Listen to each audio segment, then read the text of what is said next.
और कैलाश जी कहाँ है? राधिका देवी माध्यमिक इंटर कॉलेज है और यहाँ उत्तर माध्यमिक इंटर कॉलेज है, यहाँ पहुँचे हुए हैं तमाम शिक्षक समाज के लोग हैं। और आज एक बहुत शानदार मीटिंग थी, यहाँ पे जानेंगे कि इस मीटिंग का मकसद क्या था और ये जितने शिक्षक समाज लोग इकट्ठा हुए हैं क्या था। स्वागत है।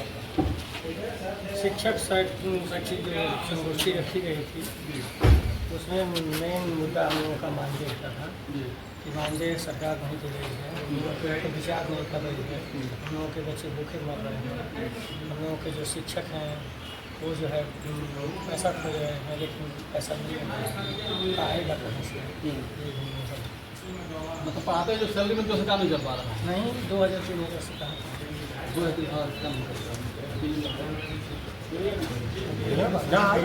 महेंद्र भाई आई हमारी लंबाई आप प्रत्याशी बनेंगे, क्या कहेंगे? ज्ञान भाई कह रहे हैं कि हम लोगों को और जो शिक्षक चलेंगे हमारी आवाज़ नहीं उठा पा रहे हैं, क्या? सबसे पहले आपको धन्यवाद देता हूँ।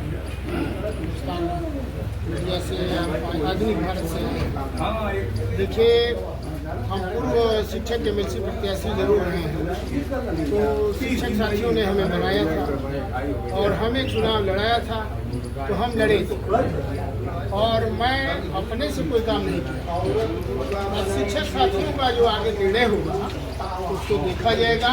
मैं यहाँ प्रत्याशी के रूप में नहीं आया, हम कुछ समस्याओं पर आज शिक्षकों के साथ इस बैठक में आए हैं। जैसे देखिए, संगठन जब नेतृत्व विहीन हो जाता है तो संगठन नेतृत्व विहीन हो जाता है तो उसमें जो सदस्य रहते हैं वो बिल्कुल प्रताड़ित किए जाते हैं, उनका कोई राय बात नहीं। डॉक्टर लोहिया कहा करते थे कि जब सड़कें सूनी हो जाएंगी तो सड़कें आवारा, सांसद जो है आवारा, संसदें आवारा हो जाती है जब सड़कें सूनी हो जाती हैं। तो आज सड़क जो है बिल्कुल सूनी हो गई है और उस पर संघर्ष की रूपरेखा को तय करने के लिए आज जो हमारे साथियों का दर्द है, आज उसकी जो हक और अधिकार की मांग है उसको उठाने वाला कोई नहीं। मैं बधाई देता हूँ भाई ज़ियारत हुसैन जी, इन्होंने न्यायपालिका के दरवाजे से लेकर के और सरकार के सदन तक उस हक और अधिकार को आवाज़ के रूप में पहुँचाने का काम किया है। मैं इस धरती को भी नमन करता हूँ।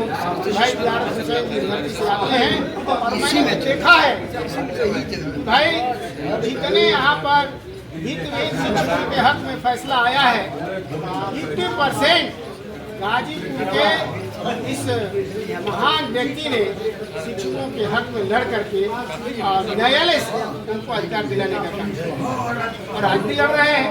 तो मैं तो उनके साथ इस संघर्ष में सहयोग करने के लिए आया हूँ। कई लोग ये कह रहे हैं कि हमारा जो मानदेय है हमारा नहीं पा रहा है और सैलरी भी नहीं चल पा रहा है, इसमें किस प्रकार की लड़ाई लड़ाई? अक्टूबर 1986 में इसी माध्यमिक शिक्षा में एक कानून आया और वित्तहीन विद्यालयों की मान्यता के लिए एक प्रस्ताव आया शासन पर। 2 वर्ष के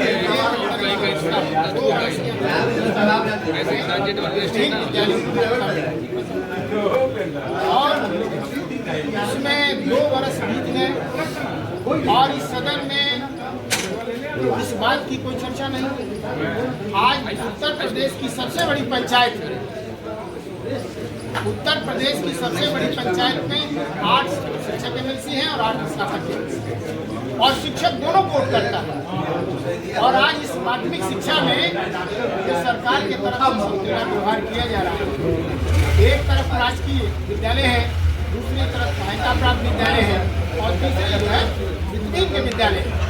तो वित्तहीन के विद्यालय में सरकार की तरफ से शिक्षक के लिए कोई मानदेय या कोई धनराशि नहीं आती और जबकि शिक्षक राजकीय के बराबर और सहायता प्राप्त विद्यालय के शिक्षक के बराबर योग्यता रखता है और उनके प्रधानाचार्य के रूप में जिला विज्ञान शिक्षक से अनुमोदन भी है और इस प्रदेश की बोर्ड की जो परीक्षाएं होती हैं उसके रूप में हमारा प्रधानाचार्य केंद्र व्यवस्थापक हमारे शिक्षक जो है कक्ष निरीक्षक के रूप में ड्यूटी करते हैं।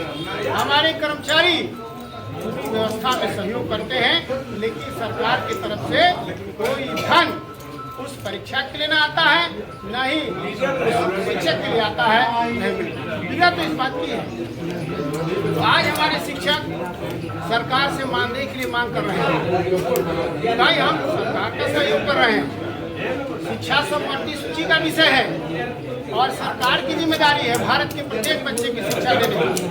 अगर आज शिक्षक हमारा जुड़ करके विद्यालय से सहयोग कर रहा है और मैं अपने समाज के उस महान प्रबंधक लोगों का नमन करता हूँ जिन्होंने अपनी गाढ़ी कमाई लगा करके इस समाज में विद्यालय खड़ा करने का काम किया, जहाँ सरकार की रोशनी तक नहीं पहुँच पाती है और ऐसे ऐसे जगह पर विद्यालय खड़ा किए गए हैं विद्यालय, वहाँ पर समाज के सबसे अति पिछड़े गरीब के बच्चे पढ़ते हैं और जिनके पास फीस तब आती है जब सरकार से वृद्धा पेंशन की कोई योजना चलती है या मनरेगा के रूप में जो पैसा आता है गाँव